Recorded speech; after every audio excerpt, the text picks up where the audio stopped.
welcome to another Saturday Soma Show. We are going to have a creative conversation today with Michael Taylor, a very new, fresh friend of mine. We are collaborating. He reached out about an album cover for his upcoming album, and so we're going to collaborate on that. And today we'll talk about music and art and the creative process and also creating and growing from our pain. That's one of the things a lot of artists do, is kind of transmute that pain, heal through their art. And Michael's definitely taken that route. So really enthusiastic, lots of fresh young energy. Please enjoy this Soma Show. Cool, we're both in the shot. I did good. Welcome, Michael. Thank you. So Michael is one of my newest friends, and he's completing an album, which is pretty cool, and that's kind of how we met. Yep. And kind of collaborating. My first album. Yes, your first album. Yeah. So that's probably a really good place to start. You explained to me a little bit, but maybe start from the beginning. Like when did you start making music, and what has your journey been? Yeah, so I started making music, honestly, when I was 3-4 years old. I had a little drum set, and it's kind of just snowballed into where we are today. Mm-hmm. And when I started making music, at first, it wasn't to show anyone, it wasn't to be someone. Mm-hmm. It was because I really enjoyed it, and I have this love and this passion for music. And I think over the years, I've kind of realized that, following this passion has taught me so much about myself. Mm-hmm. It's taught me so much about my issues, my strengths, Mm-hmm. and everything in between. So it's been super crazy, and I was kind of scared to show people my music because it was so personal. And it was like, art is, it's so personal. Mm-hmm. And especially if it comes from deep down, it's really tough to kind of break down that barrier. Mm-hmm. So about a year ago, I showed my first song to just a couple of my friends, and what was going on, and I got an overwhelming reaction Mm-hmm. to it. And So what was the turning point? Why were you just fed up, I need to share this, or I want some feedback? Or? Yeah, I had this little voice in the back of my head Mm-hmm. that said I had something to say. Okay. And I didn't want to, I feel like I have a really strong opinion as a Mm-hmm. person, and kind of connecting that with, some of my core values in my art and just some of the stuff I was talking about in my art too. Mm-hmm. I felt like, as tough as it was and how being super vulnerable like that it's really important to share it too. Mm-hmm. And It's courageous. yeah, it's easier said than done though. Any artist will tell you, well, I'm not sure any artist, but me Right. specifically, it was really tough. Yeah, we'd like to think we don't give a fuck, but we Yeah. actually really do. Yeah, Yeah, sure. it's important stuff. Very cool. So, so you started out with the drums. Mhm. What other instruments do you play? And do you do electronic music? And Yeah. So I started out with the drums, and then actually in high school, well, let me back up a little bit. I started playing the tuba oh wow. when I was in middle school, Okay. and I accidentally, I don't know why I picked it. I thought it was a different instrument when I said the name of it. That's awesome. Literally This big thing shows up. the band teacher brought out this huge tuba, and I started playing it and really got into reading music and composing music and kind of a little bit behind the actual the notes and what's going on. Mm-hmm. So from there I started playing, I think it was a saxophone after that, and then I've always and then from there it just goes on and on. Mm-hmm. I basically dabbled in a few instruments. I still love playing the drums. That's one of my huge passions. Mm-hmm. But then a few years ago I started singing. Mm-hmm. And I love to talk, as you know, so it kind of goes hand in hand. We're in the right place. Yeah. You love to talk. Yeah. Interview. Yeah, so it's really cool that I can kind of express myself through my voice. I feel Okay. like it's my most, it's a direct line to who I am and what I Yeah. believe. And it's really interesting. I know we've had the conversation a few times. When I'm creating, a lot of times I'll just have dead space and I'll just record. And I'll start Okay. talking. And a lot of times it's gibberish. Sometimes I'll make noises or whatever. Mm-hmm. But it's really interesting. After about an hour or two, you'll start talking about stuff that you didn't even really know you believed, or you didn't even really know you felt. And it's crazy. You go on this kind of journey from that point Mm-hmm. within yourself. So you start to be able to be almost free to listen to yourself. Yeah, exactly. Okay. And it's kind of freaky because I'll listen to the recordings Mm-hmm. and I won't even remember saying it. Ah. And when I'm doing it in the moment, I'm not thinking about anything. I'm Yeah. really just focusing on my breath, Okay. which to me is like the coolest thing. It's almost kind of freaky, and it feels like a high of some sort. But must be meditative. yeah, very meditative. And I think a lot of the reason I can dive that deep is because of like the meditation practices I've been doing, and honestly just not focusing on, you know, content and trying to focus on impressing anyone or anything like that. Just living in the moment. It's kind of like just jazz, maybe. Yeah. It's just vocal and just letting it out and kind of whatever happens. Very free form, expressive, like emotion, you know, whatever I'm feeling. And it might not even be the specific emotion I'm feeling that day, but it'll be something, you know, something that's happened in like years past, or something that I didn't even think I'd ever talk about. And so it's kind of, like I said, therapeutic a little bit, but also... Yeah, because you're cleansing thoughts and things that, like, if you don't even remember, it's probably in your unconscious anyway. So. Exactly. And I think it's really cool, especially looking at, you know, some of this stuff that I've struggled with in my past and some of these internal battles. When you all have them in recordings and files, realizing, you know, you don't have to be that tough on yourself. Like, I don't have to, like, all these songs that I'm, like, just battling with these internal demons, like, it doesn't have to be like that. I can forgive myself, and through that, it's therapeutic as well. So it's kind of a double, Okay. So would you say you, like, your pain is, I mean, because I know I've learned, you can't learn while you're in pain, but yet sometimes it helps the creative process afterwards. Would you say that that's probably what you write about most and sing about most, or where you get your inspiration? Or talk about your inspirations, maybe, like where different things come Yeah, from. I think a lot of inspiration comes from pain. I think a lot of it also comes from happiness. And sometimes the happiness is kind of submerged in the pain in a way. And I think the only way sometimes to bring out that happiness is to go through the pain. And kind of the process of how I deal with it is music. Okay. And so it's taken me, you know, kind of years to, I'm still figuring it out. Like, I'm not some expert, and I never position myself as some all-knowing dude, because it's not, we're all on our own journey, you know how it is.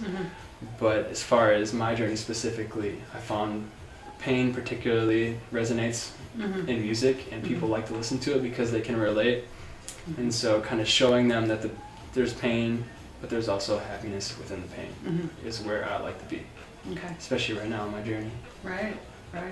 So how did, this is of course the famous question right now, how did the COVID experience evolve your art and maybe evolve your being? Talk to me a little bit about like what you went through. The COVID experience obviously is a very terrible thing, but it completely developed me as a person. I'm so thankful for it. It's crazy like how much I've changed. Like literally night and day difference, and just being able to spend that time with myself. I lived in like this one person apartment. My window looked out into a brick wall. Like I literally had, it was just a room. So it was super tiny, and basically all I had was really my music. I don't do like video games or anything like that. So the whole time I was making music, and I'd go days where I'd make music for all day, and then I'd go days where I didn't. I just meditated or I just chilled and stuff like that. And so it was completely, I don't even know where to begin with it, because it transformed me as a person in so many different ways, and how I view life, how I view myself, how I view other people. And it's kind of like, I don't even know, Jennifer, where should I dive in? You tell me. Anywhere you want. Well, I'll just say that, I mean, I absolutely agree. The more I talk about it with people, the more grateful I am for, I'm not going to say COVID, but grateful to myself for what I decided to do at the time, not knowing how much time we would have. So, you know, I think part of it is you must have made choices along the way. Okay, for now, I don't. What was your thought process? I think that's one of the most important things for people to understand with artists is, like, there's always this thought process of, you know, when can I create? Do I have to be in the mood to create? I personally think I'm lucky enough to do this. I better get in the freaking mood.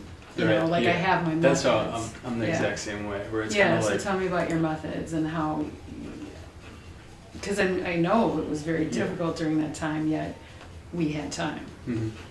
Yeah, so basically when it comes down to creating, what I try to do, and it's really tough for me to just do it. That's the toughest thing. I almost have to persuade my mind to sit down and to go through it, even though I like doing it, which is really strange to me still. It's the starting? Yeah, it's the starting, and it's not even, I think it might just be laziness, to be honest, because, you know, you got to start up all the equipment and, you know, and I'm getting feedback on things and it's all that stuff. That's kind of the pain. So that might be it. But it's kind of like, and it's not even like I'm in a particular mood. But I do notice sometimes when I do start going that everything will sound like complete shit or complete garbage. And sometimes you just don't have it. Like, you know what I mean? Like, and it's not a bad thing. It's not flowing. Yeah, it's just not flowing. And it's kind of like being aware that it's not flowing to a certain extent and not giving up, but just saying like, okay, different day. Like, it's all good. And then there's also those days where you got to kickstart it a little bit, but then as soon as you get going, it's like, oh my gosh. So juicy. Yeah, and insane. And like, it doesn't even feel like it's like you're trying. It's just so natural. And to me, that's like where the fun comes in. Right on. Because then you're just barely, you know, just barely drawing, writing, or whatever, just barely trying. And you're masterpieces. You're in the zone. Yeah, the zone. Cool. So do you have, it's one of the questions I get asked a lot, like what do you do to get in the mood? What do you do to get in the zone? Do you have those tricks? Like if you're like, no, today is a day to create. Like, how do you go for it? What do I do to get in the zone?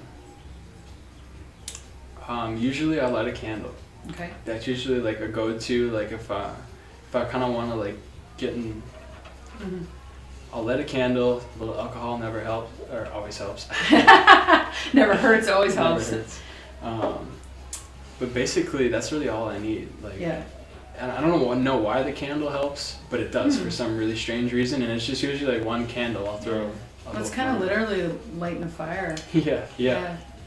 But that's interesting, and that's kind of cool. It's a ritual, and sometimes we need that. You know, we don't even know why we do it, but it works. I think it almost kind of gives me like a sense of calm, Okay. a little bit, and that kind of helps me focus in and block out all the noise. But I might just be making that up for the video. Right. Well, that's the thing about being interviewed. Like you actually get to express things that maybe you didn't think about in a structured way before. Yeah. But it's like, fuck, that works. Right. That's Well, awesome. it's really It's cool amazing. too doing this because a lot of times before interviews they'll give you the questions. Yeah. And so, you know, even with like when I showed up here, I'm like, what are the questions? Just out of habit. Just because you can kind of formulate what you're going to talk about and the message you want to send. But it's really interesting just doing it on the spot. Right. Because it's so much more real.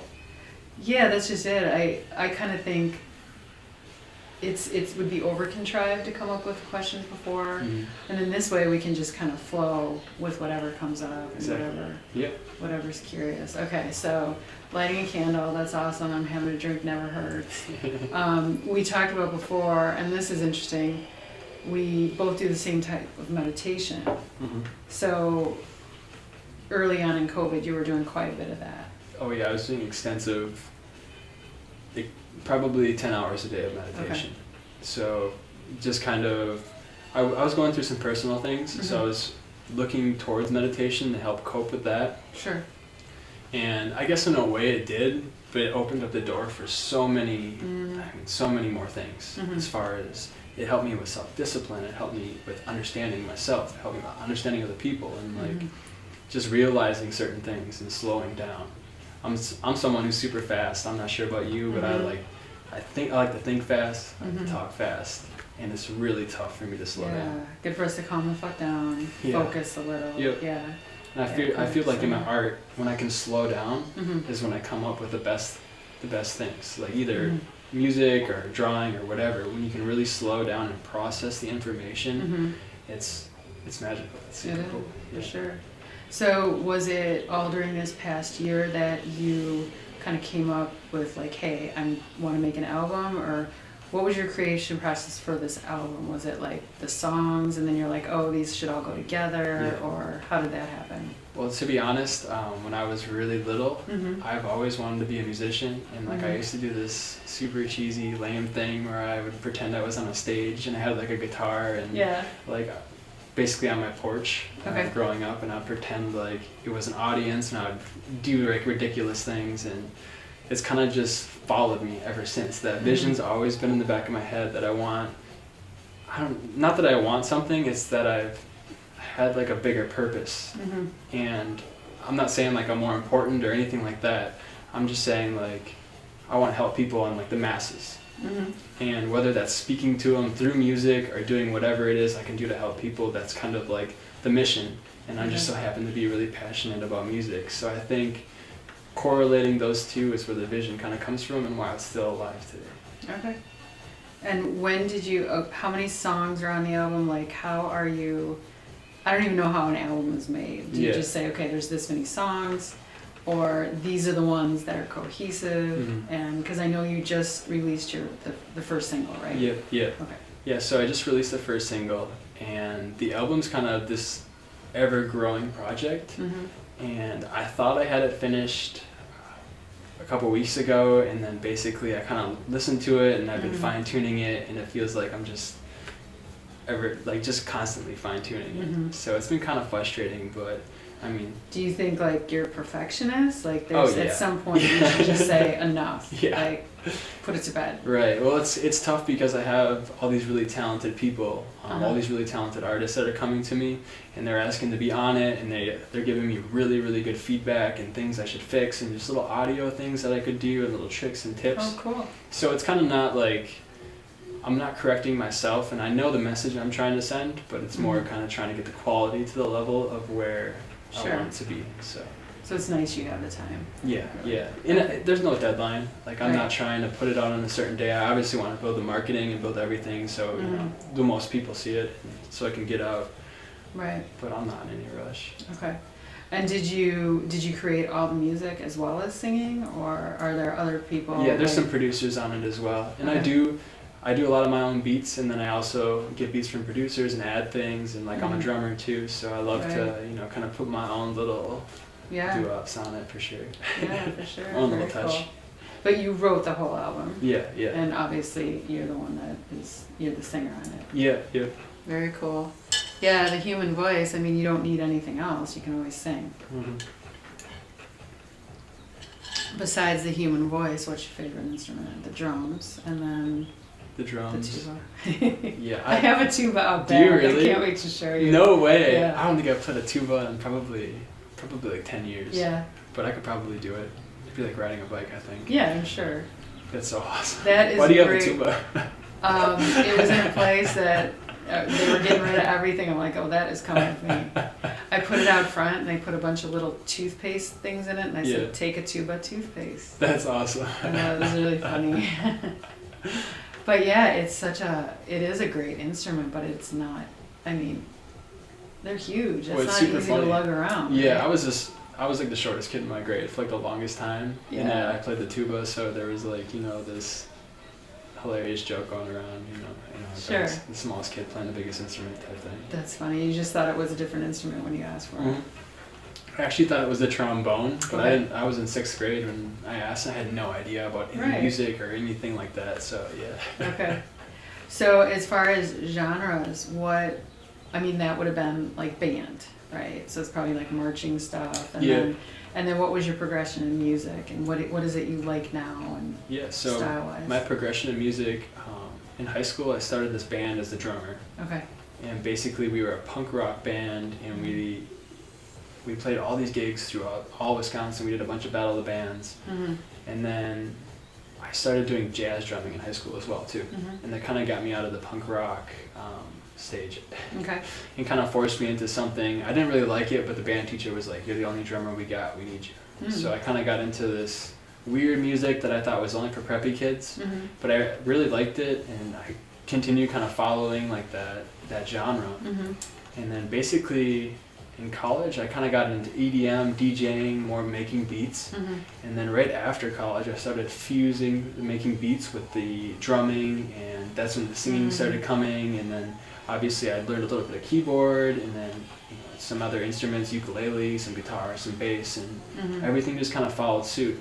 And it was super interesting. The one time I played a ukulele for the first time, I forget who it was, my roommate had one. He just handed it to me, and I picked it up and played it flawlessly. Like, he's like, dude, how long have you been playing ukulele for? And I was like, this is the first time I've ever played it, but like I wasn't thinking about it, and I played so many instruments before that it was kind of almost like second nature. So it was cool, and it felt like for the first time that, you know, all this music stuff, everything was coming cohesive. Mhm. And it felt like I was building towards that larger mission Mhm. of, doing something greater than myself, Mhm. which was super, it was almost like a high in of itself. And I was just like, Mhm. okay, this is the vision, this is where I'm going. It's going to take me a long time. I mean, it still might take me a long time, Mhm. but I'm here for it. I'm You're ready. I'm enjoying buckled it along in. the Yeah, way, yeah, yeah. I'm enjoying it. And like Yeah. I think that's crucial Mhm. as far as, creation in general. For any artist out there, you got to enjoy what you're doing. And if Right. you don't enjoy doing it, then Right, you There's can't no fake it point. for a lifetime. yeah, you can't Yeah. fake it. That's really, yeah, the technology now to be able to blend you're actually playing the instruments, and then you can do all the weaving in and out with the Yeah. technology. So, I mean, it sounds like there's no genre that's really out of your spectrum, Right. because you can do all of it. Right. And then like fusing Mm-hmm. Mhm. genres is super cool, and like kind of putting jazz and EDM and doing all this crazy stuff and making an original footprint. Right. I think is something really special too for all artists. Yeah, very cool. So what would you say this summer's going to be about for you?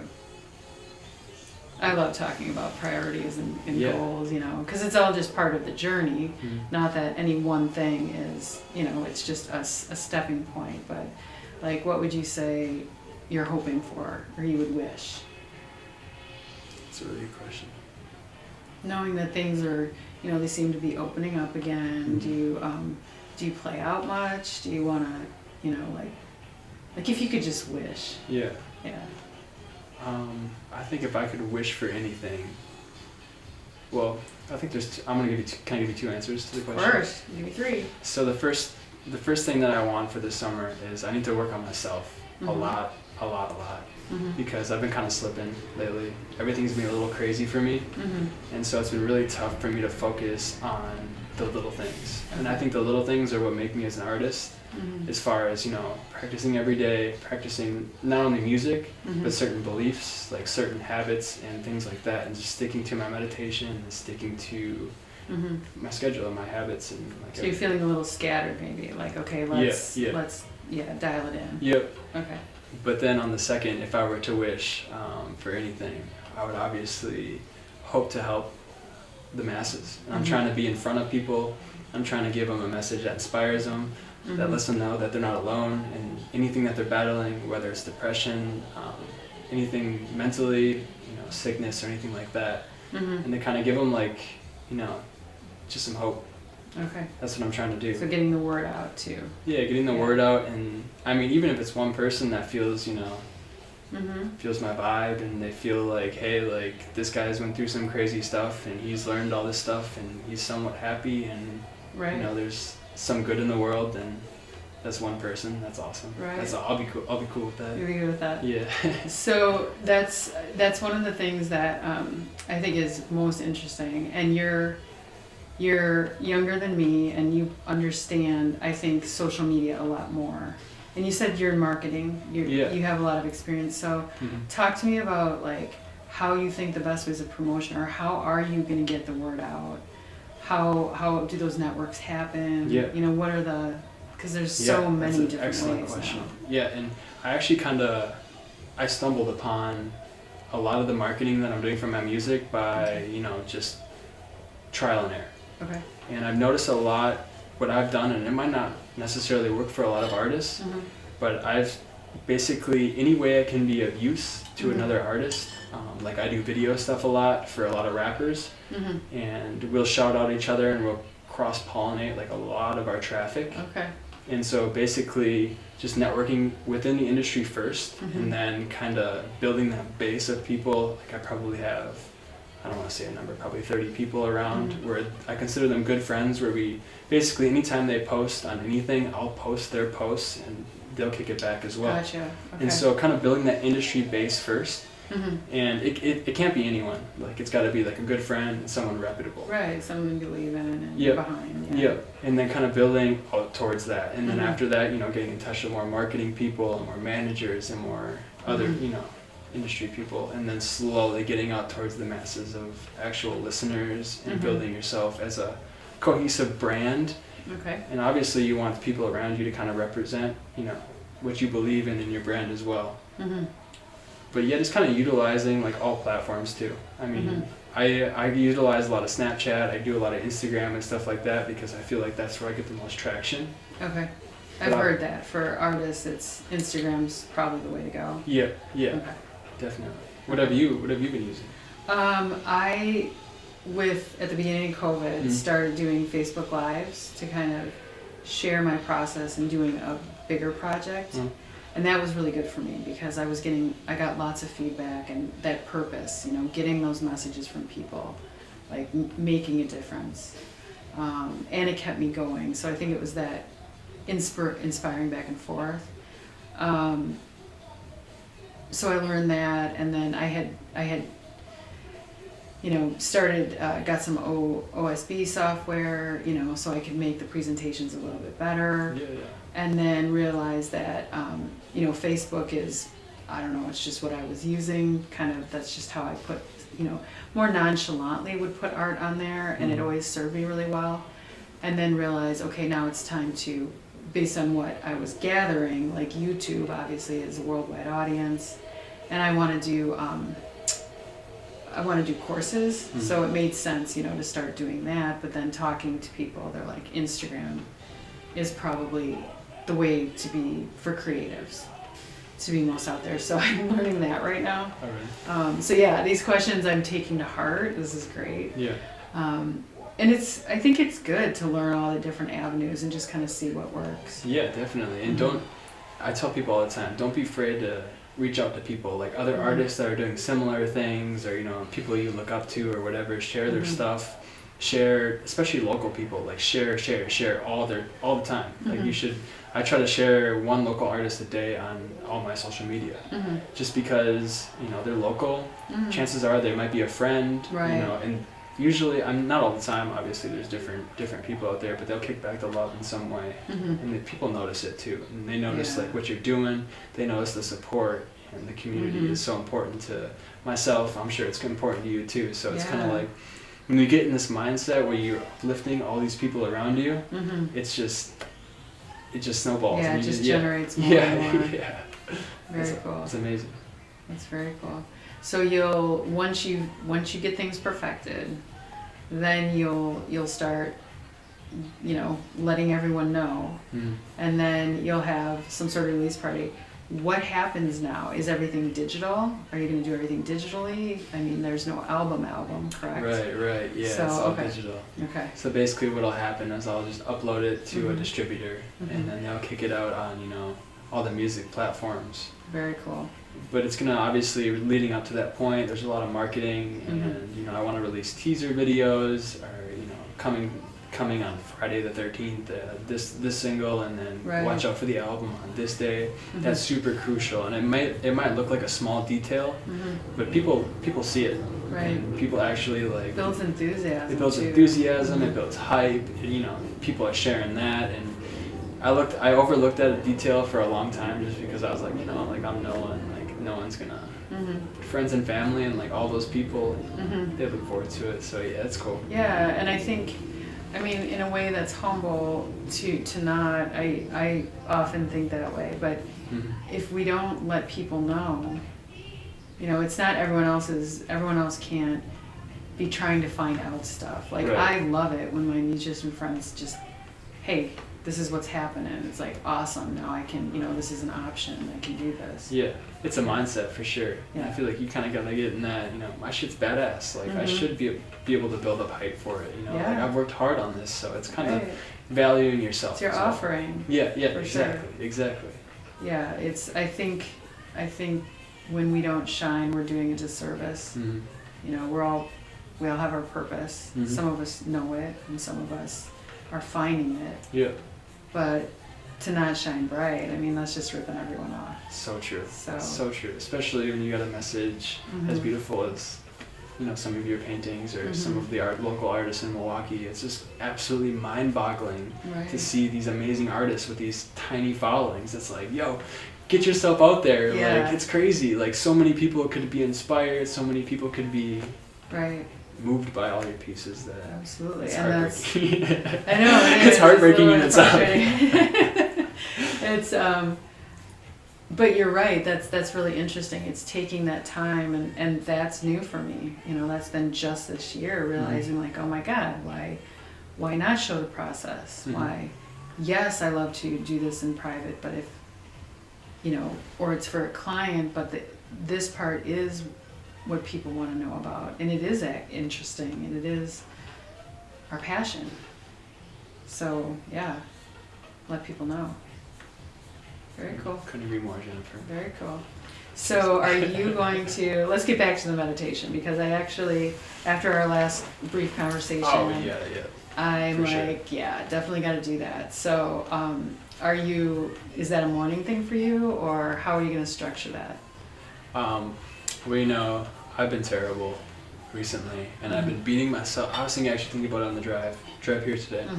I've been beating myself up for being so terrible at it that it's almost sad. Because you're doing reverse. You're actually being hard on yourself. Yeah. So like it feels like I'm undoing a lot of the stuff that I've done. So I think it's important to be gentle on yourself first of all, and you know, sometimes you might not have time for sitting down for half an hour or whatever, but I think just making the mental note that it's okay is huge in itself, and then structuring something going forward. Like I was already thinking to myself, okay, I can definitely set aside 10 minutes at least every day for just time to myself.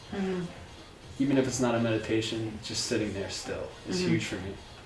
And so just doing that, I think, is going to help a lot. But sorry, I kind of died.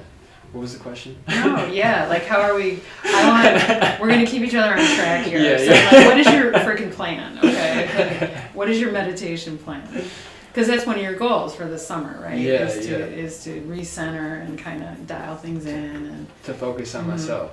Yeah. And I think a lot of time when people say, there's this thing which super annoys me. It's a pet peeve of mine. People say, I'm gonna focus on myself, and then they stop everything they're doing, and they literally shut themselves off from the world. And I've never understood that. It's not realistic, yeah. Well, it's not realistic, and if you're focusing on yourself, I feel like there's so much of ourself in other people that's the only way to really get to ourself, is to see it in other people.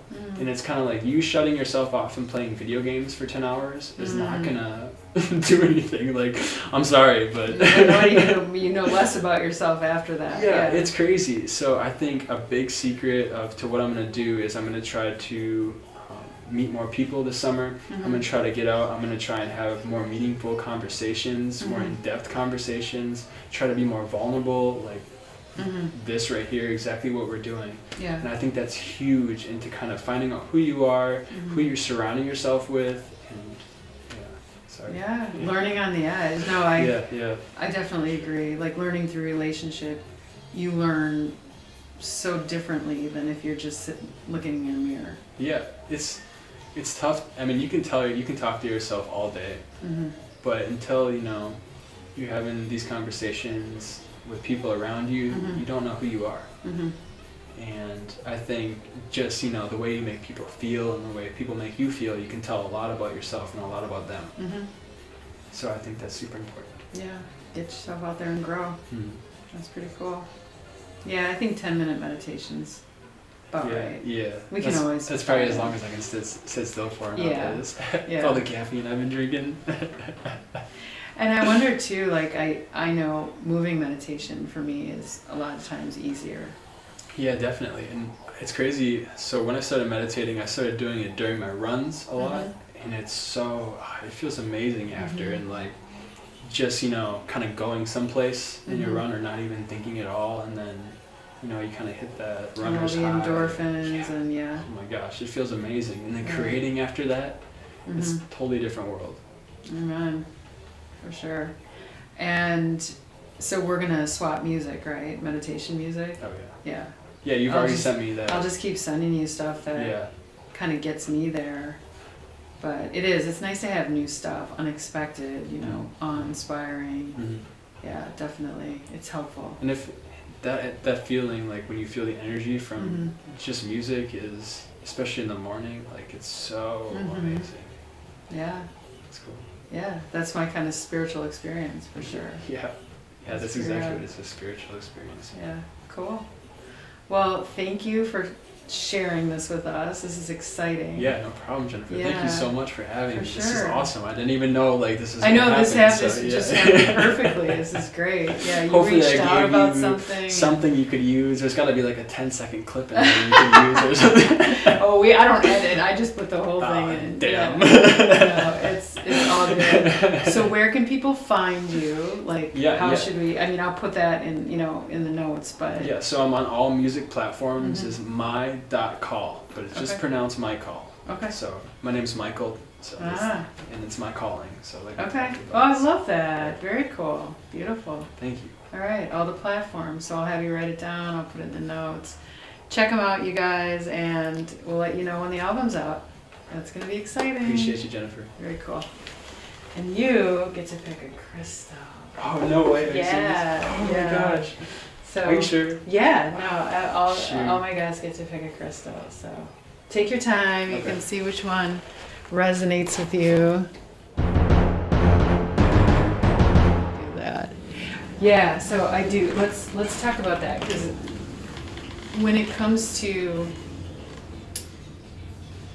one of your purposes in life is to connect with people and to help, right? And when I'll just use the word, when they can feel your pain, that is kind of a way that they're like, oh, I have something in common with this person.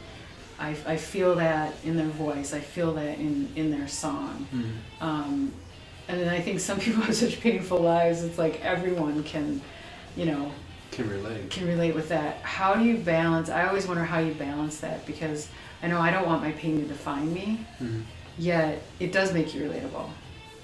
So what do you think about all that, and how do you use it to create and then decide, okay, I'm healed or I'm healing? Yeah. Well, first of all, I don't think anyone's defined by their pain. I think that... Oh, some people are. Yeah. They keep it alive, Yeah. I think that everyone is a lot more similar than we think. And we like to think, especially artists, that we're very different. And I think a lot of artists like to define themselves as pain because it sells. And it makes total sense, and I'm not here to judge anyone. But I think the happiness, I don't even want to call it happiness. Let me take a step back. I think the emotions and the connections that you can derive from that pain are what defines you. And so it's not so much the pain, but it's what you do with that pain that defines you. Whether you choose to grow from it or whether you choose to let it hold you back. And it feels like you might be talking about, the people that define themselves with pain is the people who let it hold them back. And they can sell art. I'm sure their art's really cool. It's super painful, and like I get it. Like like I said, I'm not gonna judge them. But as far as people just torturing themselves to sell paintings is super cruel to me. I don't know why people would do that. But instead of flourishing as a person and handling that pain and growing from that pain, and I know it's easier said than done, especially some people have been through some terrible, terrible things. But there's always a potential to heal. And I think just seeing that and going on that journey is defining in itself. Absolutely. So when you're going through something tough, you already know that you're going to come out of it. That this is going to take time. I'm going to express this. Always. And it's crazy because every time something crazy happens to me, I think to myself, like, this has happened before. I can get through this in no time. And it's always never like that. It's always it's going to be tougher than you think. It's probably even going to be the toughest thing you've ever done. And there's no way to prep anyone for that. And there's no way to really describe that. Other than, just realize that you can come out of it. You're going to come out of it, with all these lessons learned, and you're going to be able to from that, you're going to be able to talk to all your friends about, if it's, a loved one died, you're going to be able to help them, and you're going to be able to use that as kind of almost ammo to helping people in the future, which to me is true art. So the connection of it. Not the wallowing in it, but the connection of it. Yeah, exactly. Okay, cool. Yeah, and I think too, you seem a very open and happy person. In part, that might be, correct me if I'm wrong, that you're not closing off around those wounds. You're open with them. Therefore, you're not hurting yourself by closing your heart. Yeah. It took me a long time to kind of develop the emotional intelligence to not even emotional intelligence, just to realize that everyone's dealing with similar things, and everyone's got their own shit that's going on, and a lot of times it's worse. Right. So just kind of realizing that and not judging people is huge. The judgment thing was with me for a long time, and I think once I shedded the judgment, my whole perspective on life changed. And I think, people went from people and helping other people to just a different version of myself. And I see a lot of myself, especially when I was struggling with, like depression or some of those really dark roads. When I see other people like that, I think of myself, and a lot of times there's nothing you can even say. You just have to be there for them, because a lot of people have no one there for them. So it's just being a listening ear, and Right. So I kind of diverged down that the rabbit hole. No, it's good. That's what makes pain useful. Yeah, exactly. I think I'm picking up what you're putting down.